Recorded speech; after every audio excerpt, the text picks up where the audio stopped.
Ya, selamat sore Bantes. Selamat datang untuk acara talk show. Ya, saya langsung aja mempersilakan Bante supaya waktunya cukup panjang untuk kita. Terima kasih. Ya.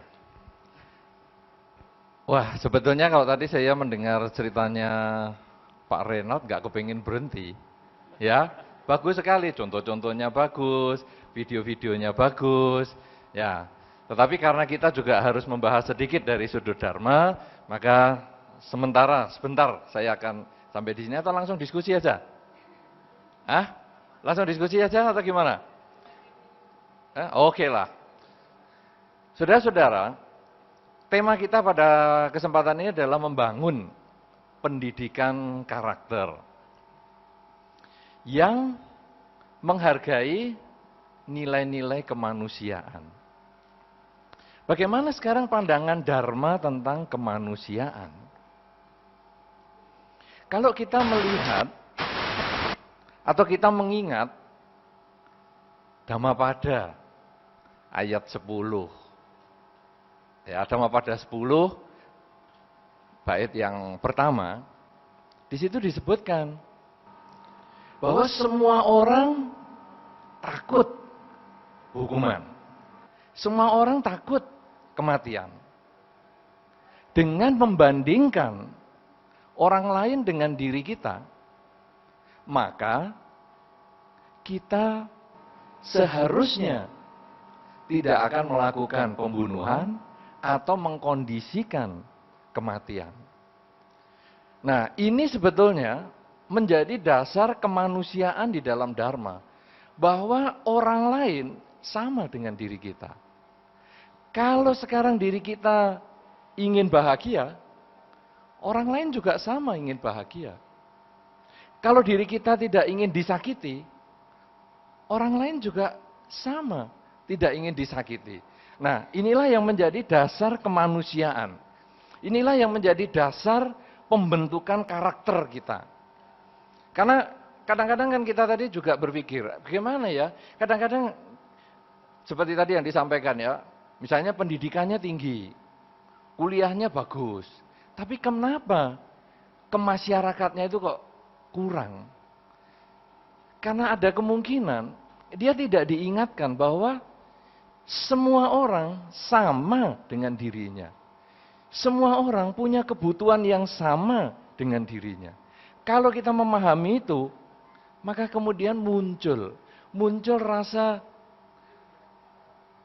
dunia ini, saya adalah bagian dari yang besar. Yang besar juga bagian dari diri saya. Kalau saya menyakiti yang besar, sama dengan menyakiti diri saya sendiri. Saudara-saudara, satu contoh saja. Menganggap orang lain rendah bukan hanya kepada orang lain, tapi kadang-kadang kepada pasangan hidup sendiri. Ya, tadi kan ada contoh juga itu. 12 juta langsung diinjak kakinya. Dan kadang kita lalu merenung, kalau dari sudut tadi kan kok mahal sekali. Tapi bisa juga itu bagian dari kamu ini ngapain bikin acara seperti gituan. Ini kan jadi konsultasinya 12 juta. Nah, kasus seperti itu bisa terjadi di dalam keluarga. Misalnya ada satu tamu datang ke rumah suami istri, ya. Saya menceritakan ini sebagai satu pengamatan saja. Suami istri, kemudian tamu ini mengatakan, "Wih, rumahnya bagus ya, bersih. Tidak ada sarang laba-laba." Wah, pasti ini, istrimu hebat sekali. Pujian itu keluar dari tamunya. Tapi suami, mungkin dia termasuk loser. Dia merasa, wah kok yang dipuji kok istriku. Kemudian suami mendadak bisa mengatakan, ya dia kalau bagian bersih-bersih gini ini hebat, memang. Tapi kadang-kadang malesnya itu loh. Bangunnya siang-siang. Jadi kenapa dia bisa bersih-bersih gini? Karena kalau saya pergi ke kantor, dia sudah nganggur. Dia bangunnya kan siang. Jadi dia bersih-bersih. Ini sebetulnya adalah tindakan yang merendahkan. Tindakan yang mematikan karakter, membunuh karakter. Padahal kalau tadi kita tahu bahwa orang lain tidak suka disakiti, maka sama dengan diri kita.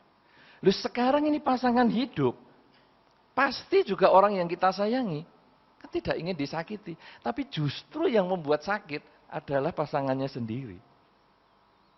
Oleh karena itu, kadang-kadang kita kemudian lupa hal ini.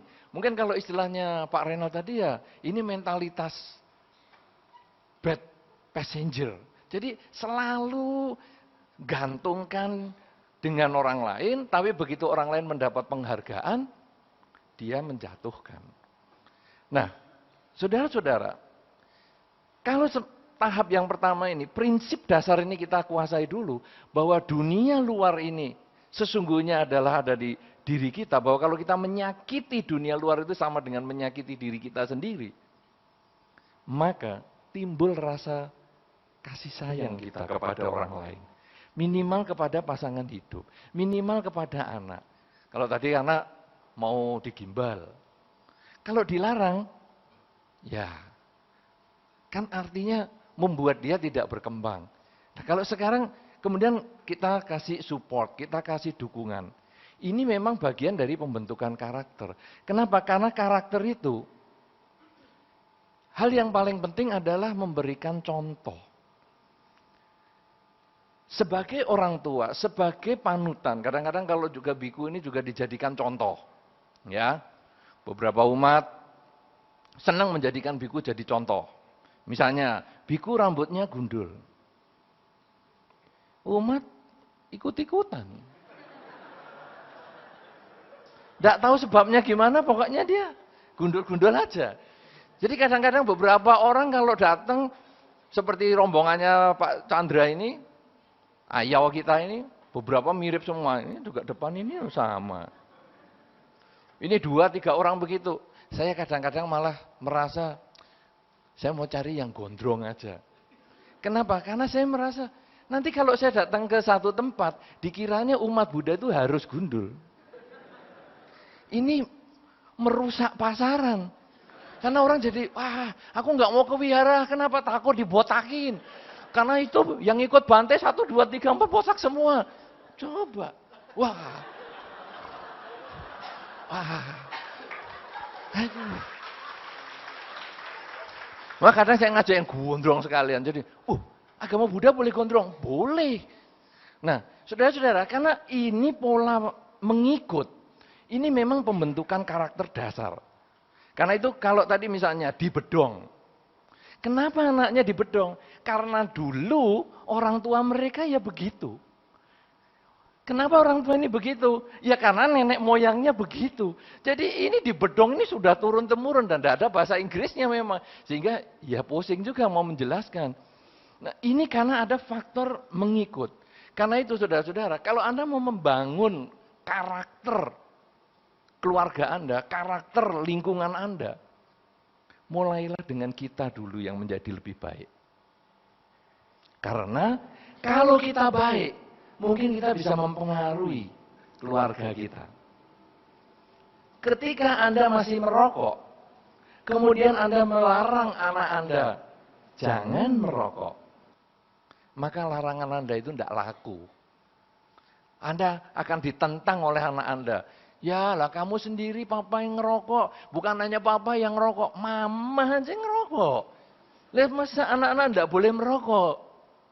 Karena satu contoh melebihi 1000 nasihat. Kita gampang memberikan nasihat-nasihat. Tapi sulit untuk praktek sendiri. Tapi kalau kita sudah mulai praktek, orang lain akan ngikut-ngikut sendiri. Oleh karena itu saudara-saudara, siapa di sini yang anaknya 2? Cuma 1, 2. Cuma 2 orang ya? 3 orang? 5 orang? Siapa yang anaknya 4? 4. Anaknya 4.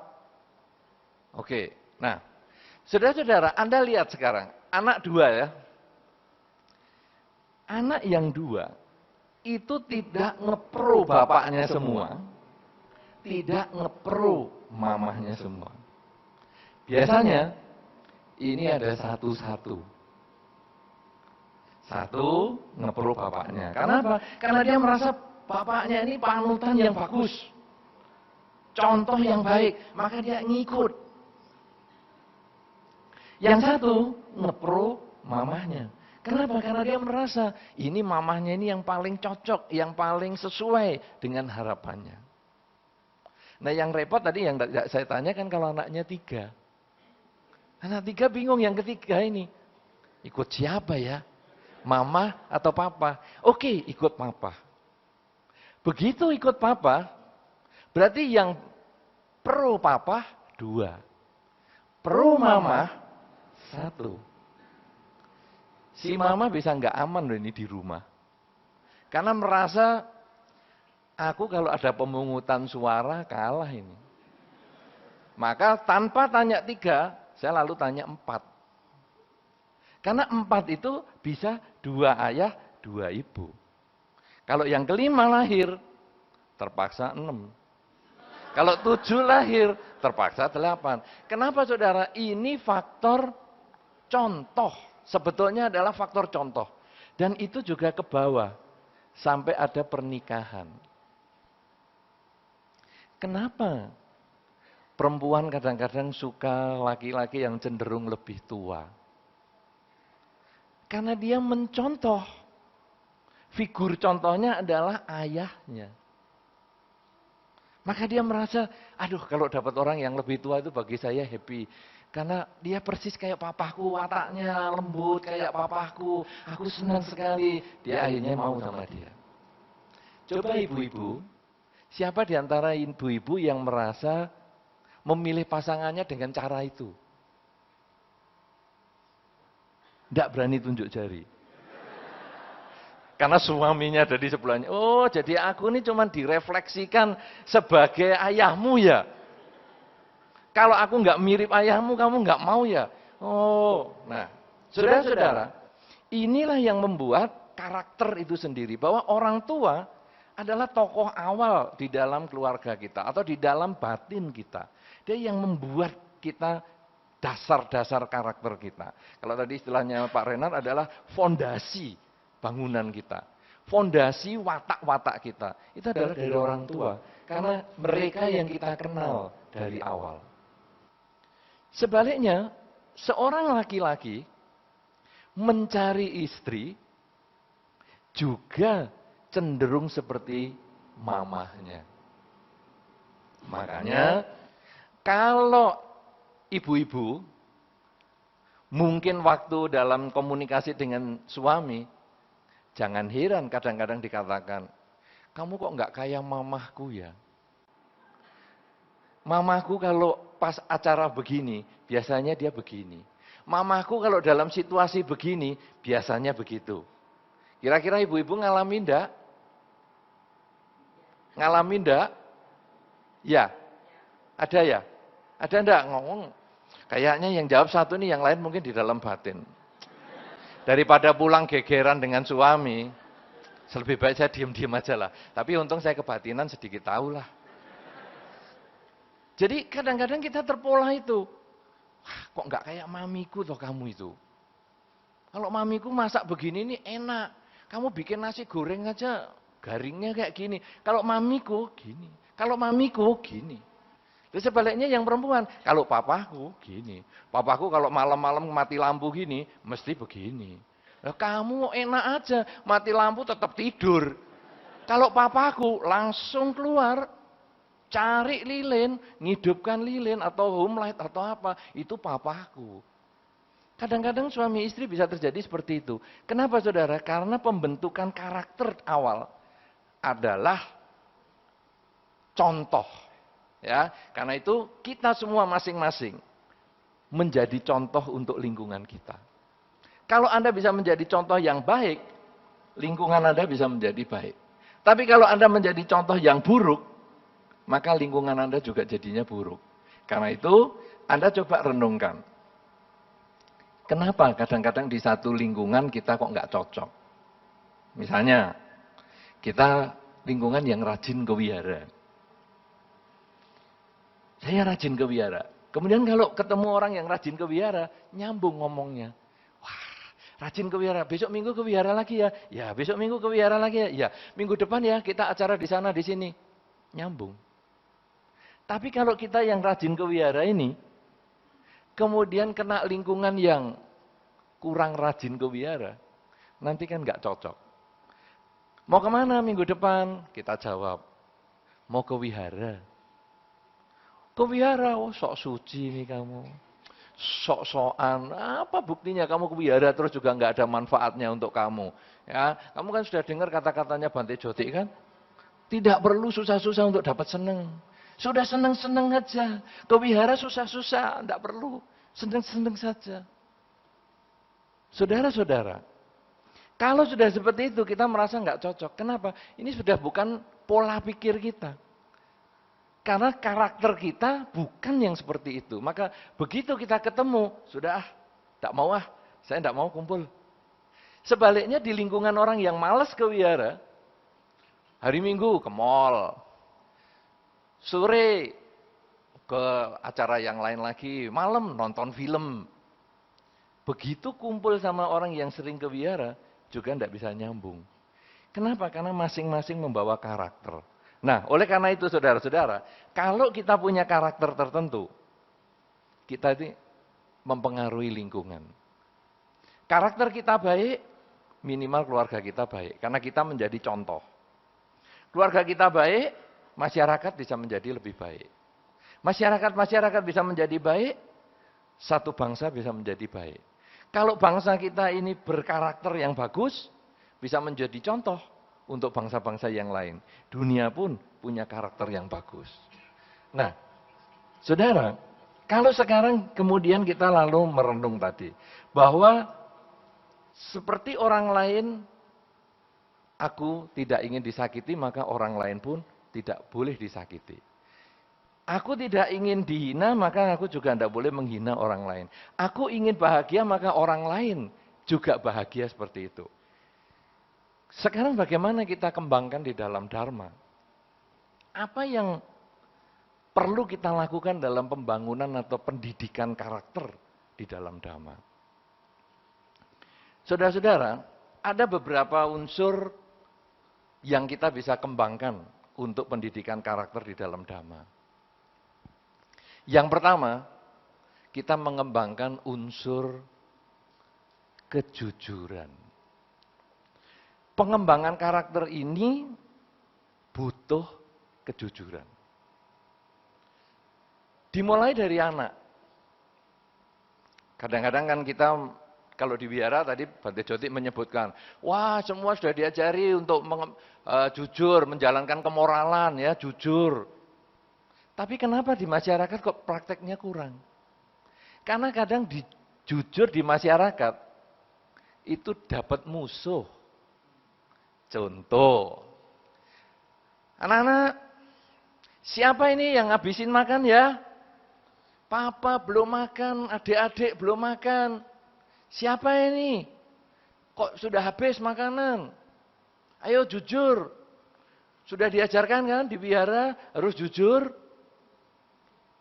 Saya mah, saya yang ngabisin. Oh kamu.